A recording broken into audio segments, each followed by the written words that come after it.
Yes, JEE advance level question wedge rod problem different तरीके से arrange करके बहुत ज्यादा जेई एडवांस के पेपर में इस टाइप के क्वेश्चन आते हैं। आपके सामने जो क्वेश्चन है सुनिए शॉर्ट में क्या है और हमें क्या करना है। ये वेज है जो इस हॉरिजॉन्टल सरफेस पर, स्मूथ हॉरिजॉन्टल सरफेस पर सरक सकता है विदाउट फ्रिक्शन। ये रॉड है और ये दो रिजिड सपोर्ट हैं स्मूथ, यानी रॉड अगर इस नीचे गिरेगी तो इधर उधर जाने की अनुमति नहीं है, ये सिर्फ वर्टिकली ही गिरेगी और इसके और इसके बीच में कोई फ्रिक्शन नहीं है। ऐसा अगर इस रॉड को इस सिचुएशन में छोड़ दिया जाए तो नीचे दबेगा, ये इधर सरकेगा, ये नीचे आएगी। ऐसा मोशन होगा। ऐसा मोशन जब होगा तो इस रॉड का नीचे आते हुए एक्सीलरेशन क्या होगा और इस वेज का टुवर्ड्स राइट जाते हुए एक्सीलरेशन क्या होगा। रॉड का और वेज का दोनों के एक्सीलरेशन हमें निकालने हैं इस सिचुएशन में, और एवरी सरफेस इज स्मूथ। ऐसा क्वेश्चन ये है। तो देखो प्यारे बच्चों, इन क्वेश्चन को कैसे किया जाता है।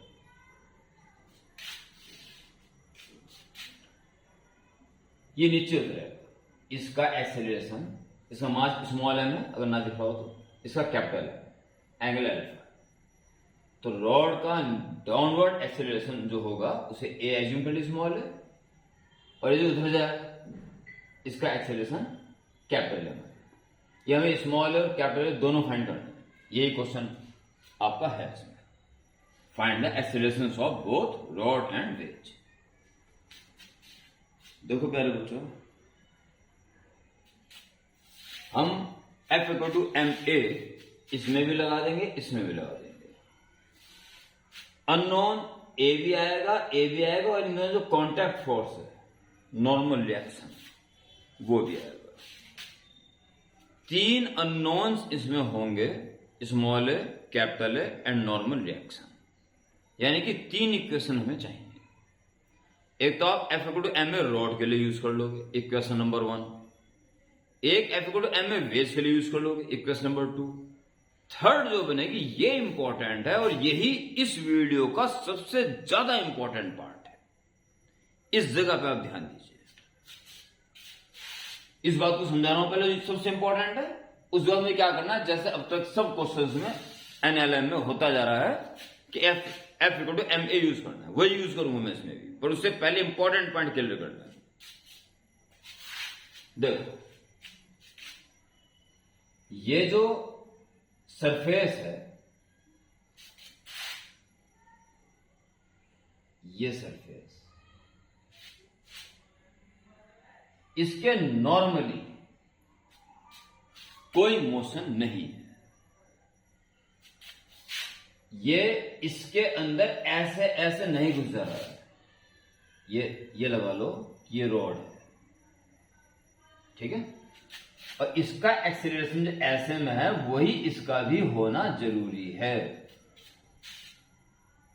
ऐसे अगर इसका ज्यादा हो जाएगा तो ये रॉड इस वेज के अंदर घुस जाएगी, और अगर ये ज्यादा हो गया, रॉड का कम रह गया, तो ये इसके कॉन्टैक्ट को छोड़ के जल्दी आगे निकल जाएगी।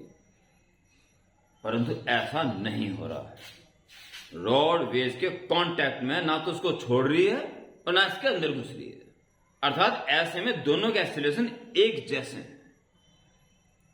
ये पॉइंट को पकड़ना है और इसके अकॉर्डिंग एक इक्वेशन तैयार करनी है।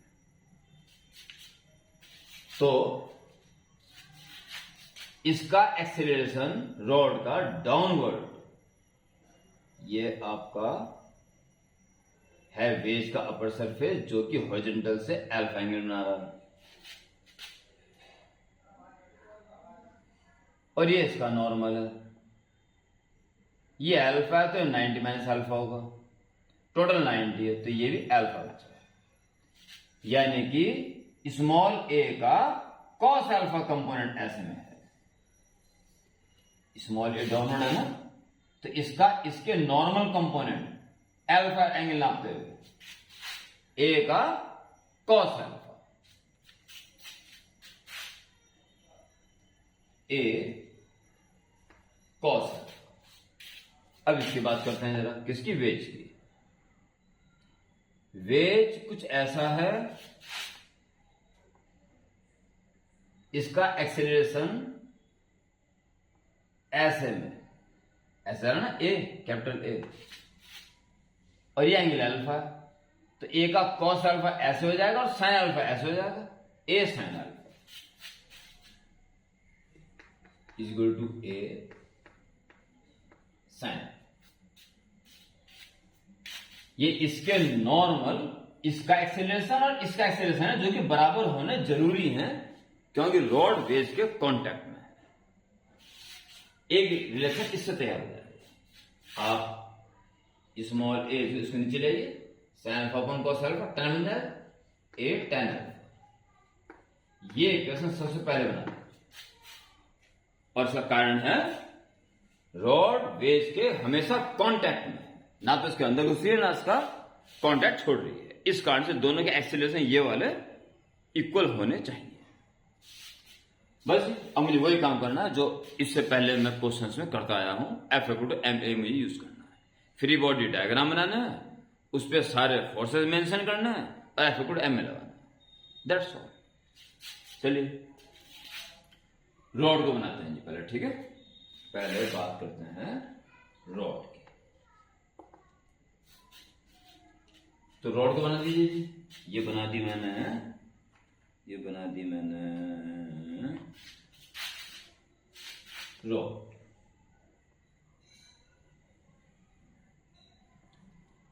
लोअर पोर्शन ऐसे सिलेंडर, ठीक है, थर्ड। कौन कौन से फोर्स लग रहे भैया इस पर? एम मास का है तो एम जी, ठीक है। जब इधर जा रहा है तो इधर जाने की कोशिश कर रहा होगा, इस सपोर्ट पे जोर पड़ रहा होगा तो ये उधर रिएक्शन दे रही होगी, शायद से कोई फर्क नहीं पड़ने का।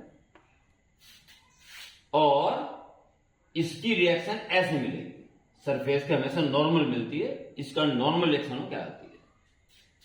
तो अगर ऐसे में रिएक्शन मिल रही होगी तो ये वर्टिकल से अल्फा एंगल बनता, तो एन का कॉस अल्फा ऊपर लेगा, एन कॉस अल्फा ऐसे, और ऐसे में एन साइन अल्फा, ठीक है, ऐसे में N sine alpha, N sine alpha, और इसको एफ कह दीजिए। इस रिजिडिटी के कारण इधर लगने वाला फोर्स, इसको कोई फर्क नहीं पड़ने का कि ऐसे तो मोशन हो ही नहीं रहा है। तो इसका वेट हो गया, जो रिएक्शन लगनी थी उसके दोनों कंपोनेंट ले लिए, और रिजिड वॉल का फोर्स भी ले लिया। ये है जिस सारे फोर्स लगने वाले, चूंकि नीचे गिर रहा है इसलिए F equal to M A, M G और minus N cos alpha equal to M A, small M small A. इसमें एन को हमें हटाना है, इसलिए एन को एक तरफ कर लीजिए, N cos alpha is equal to M G minus M A. Equation number 2। लो आराम से जब डायग्राम बना दोगे तो कोई ज्यादा दिक्कत आने वाली नहीं। आइए बात करते हैं वेट की बात करते हैं। तो इसमें लगने वाले सारे फोर्स बना दो भैया।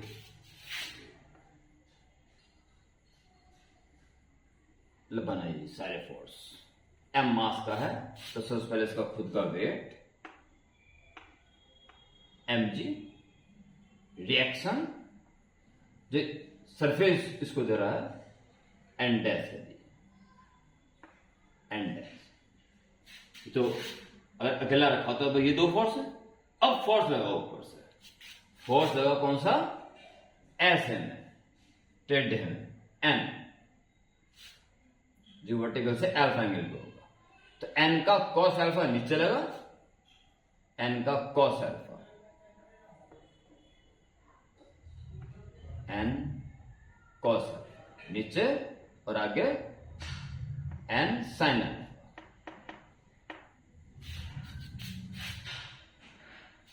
ये दो फोर्स है आगे लेके, इसका दबाव पड़ा एन, उसके दोनों कंपोनेंट तोड़ दिया, ये फोर्स इस पर लगता है।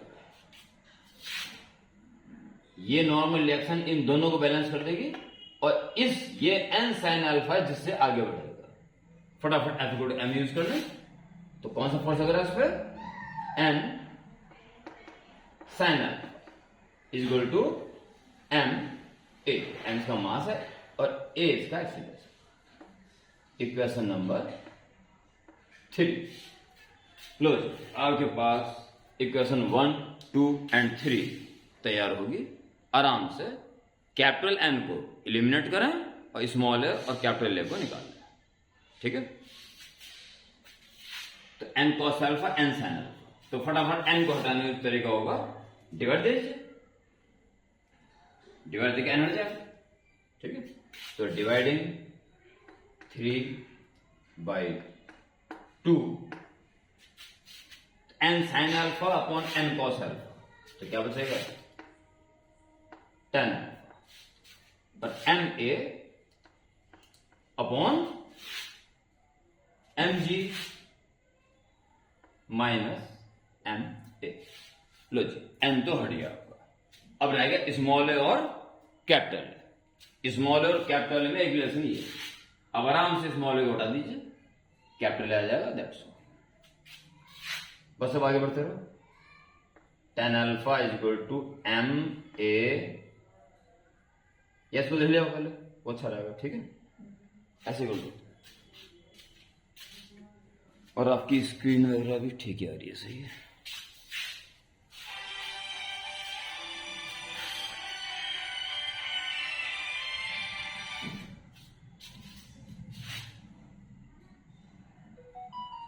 M G minus M A tan alpha is equal to M A, और अब स्मॉल ए की value capital A tan alpha रख दीजिए, तो इस तरह से आपका ए निकल जाएगा।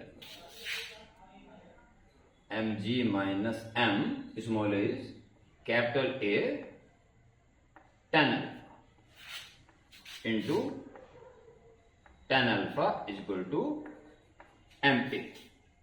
ठीक है,